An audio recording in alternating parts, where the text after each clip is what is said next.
அனைவருக்கும் வணக்கம். மேடையில் அமைந்திருக்கும் சான்றோர் பெருமக்களுக்கும் விழாவில் கலந்துள்ள பெரியோர்களுக்கும் என்னுடைய நன்றியை தெரிவித்துக் கொள்கிறேன். இந்த பிகேஎம் நூற்றாண்டு விழா மலரானது மிகப்பெரிய பல்கலைக்கழகத்தின் மூலம் செய்ய வேண்டிய பணியை அவர் மேல் பற்றுள்ள சாதாரணமானவர்களால் படைக்கப்பட்டுள்ளது. ஏனென்றால் பிகேஎம் அவர்கள் சாதாரணமானவர்களுக்கு வாழ்ந்து தன்னுடைய வாழ்க்கை முழுவதும் செலவழித்தவர். அப்படிப்பட்ட மாமனிதர்களுக்கு இந்த சாதாரண மனிதர்களால் மிகப்பெரிய வரலாற்று சான்றை உருவாக்கியுள்ளார்கள். பிகேஎம் அவர்கள் சாதாரண குடும்பத்தில் பிறந்து உலகத் தலைவன் நேதாஜி சுபாஷ் சந்திர போஸால் உருவாக்கப்பட்டுள்ள ஃபார்வர்ட் பிளாக் கட்சியின் அவரால் அலங்கரிக்கப்பட்ட அந்த ஃபார்வர்ட் பிளாக் கட்சியின் தலைவராக உயர்ந்தவர் நமது பிகேஎம் அவர்கள்.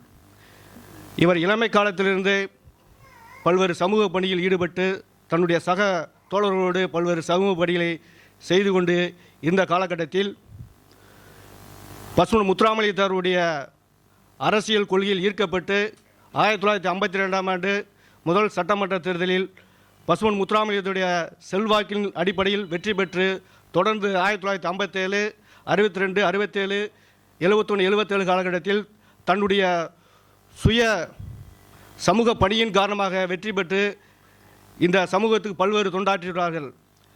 அந்த அடிப்படையில் அன்றாட நடக்கும் சாதாரண மக்களின் வாய்க்கா வரப்பு சண்டை முதல் வைகை அணை சண்டை வரை பிரச்சனை தீர்த்தவர்தான் நமது முக்கியத்தவர் அவர்கள். இவர் அதாவது ராமநாதபுரத்துடைய பாராளுமன்ற உறுப்பினராக இருக்கும் பொழுது அப்பொழுது கச்சத்தீவானது இலங்கைக்கு தாரைவார்க்கப்பட்டுள்ளது. அந்த தாரைவார்க்கப்பட்ட அந்த நிகழ்வை மிக சாதாரணமாக தலைவனாக இருந்து மிக கடுமையாக எதிர்ப்பு தெரிவித்தார்.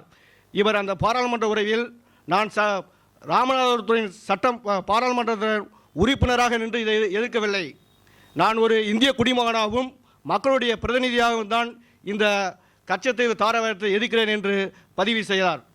நான் ஒரு இந்திய குடிமகனாக இந்த கச்சத்தீவு இலங்கைக்கு தாரைவார்க்கப்பட்டது இந்தியாவின் இறையாண்மைக்கு எதிர்காலத்தில் மிகப்பெரிய பாதிப்பை உண்டாக்கும் என்றும், இந்தியா என்பது மிக பலமான நாடாக இருக்கிறதுக்கு இந்த கச்சத்தீவு தாரை பார்த்து கொடுத்து மிகப்பெரிய ஒரு பலவீனத்தை உருவாக்கும் என்று இரும்பு பெண்மணியாக இருந்த இந்திரா காந்தியை எதிர்த்து மிகப்பெரிய பதிவை செய்தவர் நம்முடைய முக்கியத்தவர் அவர்கள்.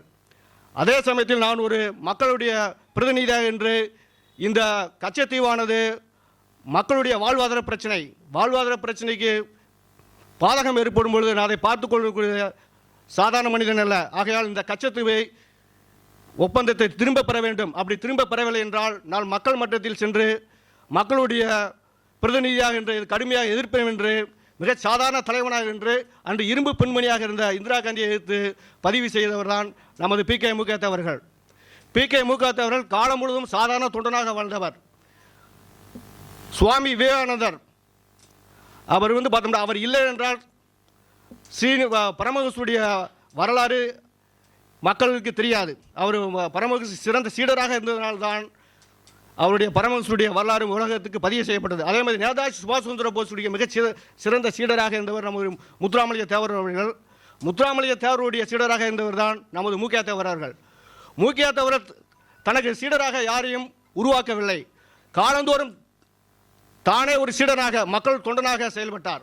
அப்படிப்பட்ட மக்கள் தொண்டனாக செயல்பட்ட பிகேஎம் வரலாறு இந்த வரலாற்று ஏடுகளில், அதாவது நூற்றாண்டு விழா மலரில் காலந்தோறும் அவருடைய வரலாற்றை பறைசாற்றும் ஒரு நூலாக திகழும் என்று கூறி எனக்கு வாய்ப்பளித்த மீட்சியின் நண்பர்களுக்கு என்னுடைய நன்றியை தெரிவித்து என்னுடைய கருத்துரையை நிறைவு செய்தேன். நன்றி, வணக்கம்.